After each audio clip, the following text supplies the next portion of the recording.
Hey everyone, today we're diving into the season of Infernal Chaos, which is set to shake things up here on September 23rd.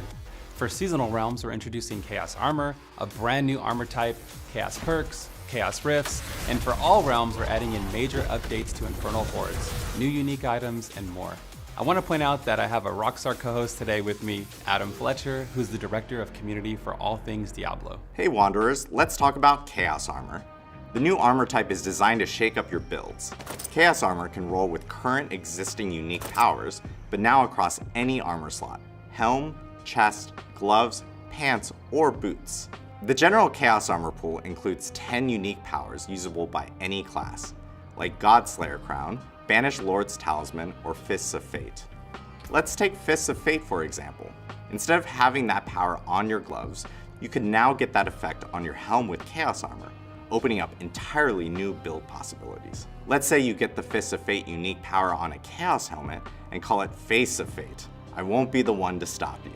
For drop rate specifically, Chaos Armor is rarer than normal uniques, but less rare than mythics.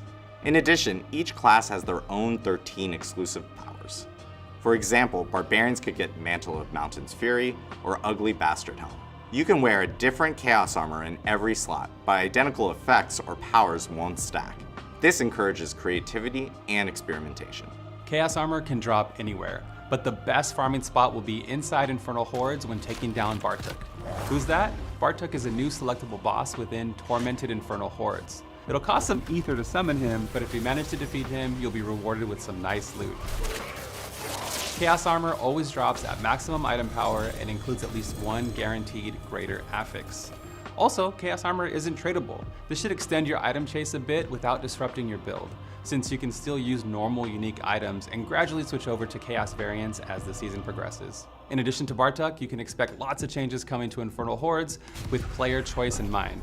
Starting out immediately with Wave 1, you'll notice it doesn't start automatically anymore, and it now begins after you pick your first Infernal offering, which puts you a bit more in the driver's seat. We've done significant work on all the Infernal offerings revealed between each wave. Our goal is to try to make the offerings feel like a valid choice and make it more fun to build into. While running these newly revamped hordes, sometimes you encounter a Chaos Wave. These waves will have significantly increased difficulty, but reward far more ether. These can be, well, chaotic. From hellworms exploding out of the ground to hordes of goblins terrorizing the battlefield. This will be a great way to break up the gameplay when they do show up. In pre-Torment tiers, you can play a modified version of Infernal Hordes before reaching Torment difficulties called Fleeting Hordes. Fleeting Hordes will be 4 waves in total, but with limited Infernal offerings to keep everything under control while you build up your character. Upon completing the 4 waves, you'll fight 2 Fell Council members before you can spend your hard-earned ether for more rewards. To make Helltides and Torment even more unpredictable, you'll encounter Chaos Rifts.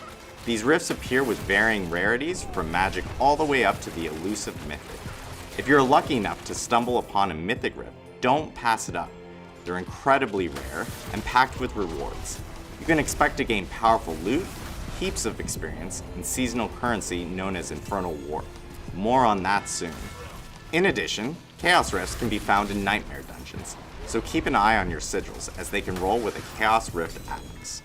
Seasonal powers this time around will be in the form of Chaos Perks. They're unique modifiers designed to shake up your gameplay, but some of them have a kiss and curse effect. These perks grant powerful benefits, but certain ones can come with a cost. For example, one perk might drastically reduce your ability cooldowns, but completely remove the effects of cooldown reduction altogether. Another supercharges your healing potion, granting attack speed, resource cost reduction, and movement speed, but now your potion comes with a long cooldown. There's even a perk that boosts your damage the lower your health gets, rewarding different playstyles. You'll power up Chaos perks using the seasonal currency we mentioned earlier, Infernal Warp. Perks come in rarities ranging from magic to unique. You can equip up to 3 non-unique perks alongside 1 unique perk, giving you room to mix and match. Some perks are universal, while others are tailored specifically to each class. We're experimenting with these double-edged designs and can't wait to hear your feedback. Let us know which perks you feel are fun and exciting and which ones maybe missed the mark. We're adding a new unique item for each class this season. For the Barbarian, they'll receive the Saber of Sogol, which allows you to gain increased damage for each damaging skill you have equipped, plus a bonus burst of damage when you use those skills. The Druid gets the Kilt of the Blackwing. With this, ravens deal more damage, and shape-shifting or using a companion skill summons a raven to attack nearby enemies. We've already seen some really creative builds forming around this one.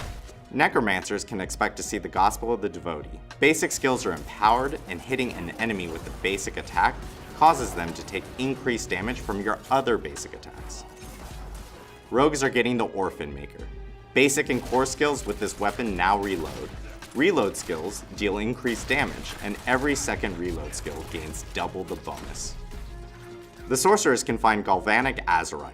Lightning damage magnetizes enemies for 4 seconds, making them emit crackling energy and take more lightning damage. If two magnetized enemies collide, they pull each other together. And finally for the Spiritborn, Hishae Kusungi, which are new Spiritborn gloves.